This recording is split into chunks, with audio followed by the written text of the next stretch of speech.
पन्ना जिले के नगर सिमरिया में ऑपरेशन सिंदूर की कामयाबी पर निकाली गई विशाल तिरंगा यात्रा कार्यक्रम की शुरुआत सेना के जवान सूबेदार पुष्पेंद्र तिवारी ग्राम धनवारा एवं सूबेदार शिववीर सिंह तेगड़ा का साल श्रीफल से सम्मान किया गया। कार्यक्रम के मुख्य अतिथि जिला पंचायत अध्यक्ष श्रीमती मीना राजी, पुष्पराज सिंह एवं मंडल अध्यक्ष लोकेंद्र सिंह, लकी राजा एवं सिमरिया नगर एवं क्षेत्र के सभी वर्ग के लोगों ने तिरंगा यात्रा में शामिल होकर ऑपरेशन सिंदूर की सफलता के संदर्भ में सिमरिया नगर में सैनिकों के सम्मान में देशभक्ति गीत एवं भारत माता की जय, हिंदुस्तान जिंदाबाद, पाकिस्तान मुर्दाबाद के नारों के साथ सभी ने एक साथ मिलकर तिरंगा यात्रा निकाली। तीसरी आंख न्यूज पन्ना से जिला ब्यूरो चीफ मोहम्मद जाफर अली की रिपोर्ट। एंकर नवीन सोनी। हमारी हर खबर से जुड़े रहने के लिए चैनल को लाइक एवं सब्सक्राइब करना न भूलें ताकि हमारी हर खबर आपको सर्वप्रथम मिल सके। साथ में जो कर्नल सोफी कुरैशी जी थी, विंग कमांडर गोयमिका सिंह थी, उनके नेतृत्व में ये सारी चीज़ें हुई हैं। भारत ने 6 मई को रात में 1:05 पर आतंकी ठिकानों पे हमला किया और उनके 9 ठिकानों को ध्वस्त कर दिया। 7 मई जो पाकिस्तान अधिकृत कश्मीर है, उनके ठिकानों को भी हमारे देश के ब्रह्मोस मिसाइल, आकाश मिसाइल और राफेल जैसे जेट्स ने हमारे पाकिस्तान के आतंकी ठिकानों को नष्ट किया। सेना निवृत्त हुए हैं, इसी क्षेत्र के रहने वाले हैं सर, बताएं सेना के बारे में। सबसे पहले तो मैं आप सबका तहे दिल से धन्यवाद करता हूं कि आप लोगों ने सेना के बारे में जो जोश दिखाया है, वास्तव में काबिल तारीफ। सेना का सबसे बड़ा हथियार होता है उसकी देश की जनता।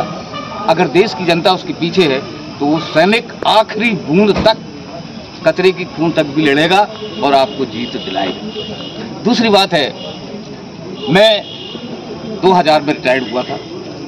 कारगिल युद्ध मैंने लड़ा है और युद्ध क्या होता है मैं आपको बताऊं कि युद्ध एक ऐसी विनाशकारी स्थिति होती है जिसमें हजारों परिवार के जो है घर उजड़ जाते हैं, हजारों हमारी बहनों के सिंदूर उजड़ जाता है, हजारों माओं ने अपने लाल खो देते थे। और ये किस लिए? हम अपने देश के लिए हंसते हंसते अपने प्राणों को निछावर कर देते हैं। वो बहुत सौभाग्यशाली हैं जो अपनी माँ के चरणों में अपना शीश नवा कर अपने शहीद हो जाते हैं। रही बात पाकिस्तान को, मैं ये बात कहना चाहता हूँ कि आप याद रखना, सिंदूर हमारी बहू बेटियों का एक ताज होता है। अगर उसके छिड़ोगे तो आपने देख लिया कि हमारे सिंदूर ने ही आपका विनाश कर दिया। आज हकीकत सर सीज फायर को लेकर लोगों में काफी शांतियां भी दिख रही है, उस संदर्भ में आप क्या कहना चाहेंगे? मैं सबसे पहले एक बात कहना चाहता हूँ, ये पहले भी बात आई थी कि मोदी जी 10 दिन क्या कहें, जल्दी छेड़ना चाहिए। लेकिन मैं आपको बता दूँ, युद्ध एक ऐसी स्थिति होती है, सबसे पहले युद्ध में काम होता है अपने देशवासियों को बचाना। सबसे पहला सेना का यही होता है कि हम अपने देश को कम से कम नुकसान है, दुश्मन ज्यादा से ज्यादा हो।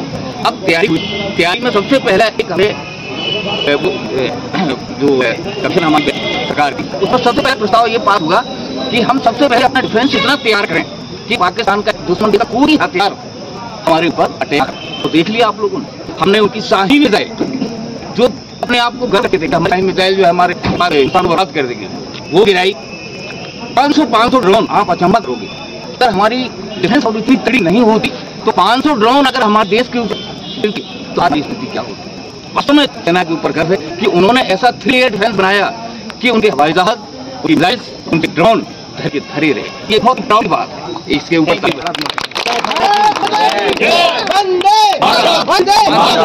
बात का मुंह तोड़ जवाब दिया है। आज सिमरिया में भव्य तिरंगा यात्रा निकाली गई। आप जिला पंचायत अध्यक्ष हैं और सोफिया कुरैशी और विंग कमांडर गोयमिका सिंह ने आप बता दिया है कि पाकिस्तान को धूल चटा दी है। आप इसमें क्या कहना चाहेंगे?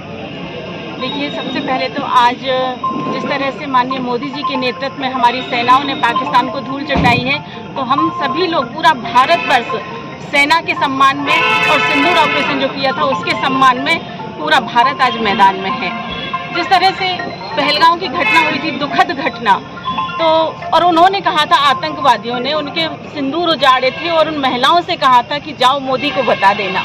तो माननीय मोदी जी ने भी हमारी बहन सोफिया कुरैशी और व्योमिका सिंह को भेज के बता दिया है उनको भी कि जिन बहनों का तुमने सिंदूर उजाड़ा था उनकी रक्षा भी बहनें ही करेंगी। आज जिस तरह से नारी सशक्तिकरण को लेकर माननीय मोदी जी की सोच अग्रणी है, वो किसी भी क्षेत्र में पीछे नहीं रखते हैं अपने देश की महिलाओं को, चाहे वो सेना में हो, चाहे वो राजनीति में हो। और जब दुखद घड़ी में जब महिलाएं सबसे ज़्यादा दुखी थी तो माननीय मोदी जी भी उतने ही दुखी थे और उसी का बदला उन्होंने 6 और 7 तारीख की रात में जो लिया था और पाकिस्तान को जिस तरह से नेस्तनाबूद किया था।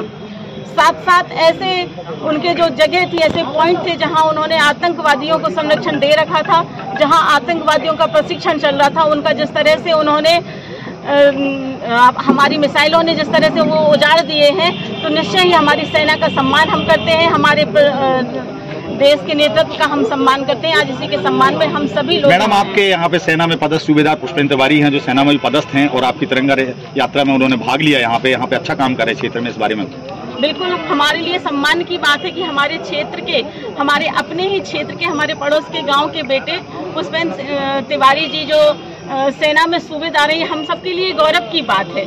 निश्चय ही हम जानते हैं कि सेना में पहुंचना कितनी बड़ी बात है और हम तो चाहेंगे कि जिस तरह से हमारे पुष्पेंद्र तिवारी जी हमारे क्षेत्र का गौरव है, उसी तरह से हम अपने क्षेत्र के सभी बच्चों से भी आग्रह करना चाहते हैं कि हर घर से एक न एक बच्चे को सेना में जरूर जाना चाहिए।